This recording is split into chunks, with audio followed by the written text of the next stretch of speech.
தாய் தமிழ் உறவுகளுக்கு நெஞ்சார்ந்த திருக்குறள் வணக்கங்களை இனிதே உரைத்துக் கொள்வது உங்களின் அன்பு தோழன் பா. மூவேந்திர பாண்டியன்.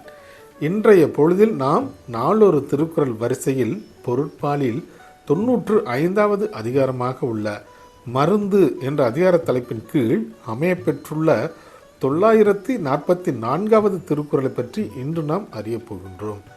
மருந்து என்பதற்கு உடலுக்கேற்ற உணவினை பசி அறிந்து அளவோடு உண்ணுதல் என்ற பொருளில் இந்த அதிகாரத்தின் தலைப்பு அமையப்பெற்றுள்ளது.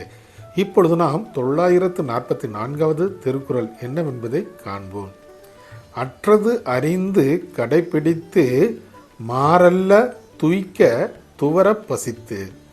அற்றது அறிந்து கடைபிடித்து மாறல்ல துய்க்க துவர பசித்து. இத்திருக்குறளுக்கான பொருள் என்னவென்பதை இப்போது நாம் அறிவோம். முன்பு உண்ட உணவு செரித்த பிறகு நன்கு பசித்த பிறகு உடலுக்கு மாறுபாடில்லாத மறு உணவு உண்ண வேண்டும் என்பது இத்திருக்குறளுக்கான பொருளாகும். மீண்டும் பொருள்: முன்பு உண்ட உணவு செரித்து நன்கு பசித்த பிறகு உடலுக்கு மாறுபாடு இல்லாத மறு உணவு உண்ண வேண்டும் என்பது இத்திருக்குறளுக்கான பொருளாகும். ஆம் தோழர்களே, நாமும் வள்ளுவரின் வழியினை தவறாமல் பின்பற்றி வாழ்வில் எப்போதும் வெற்றியை காண்போம். நன்றி, வணக்கம்.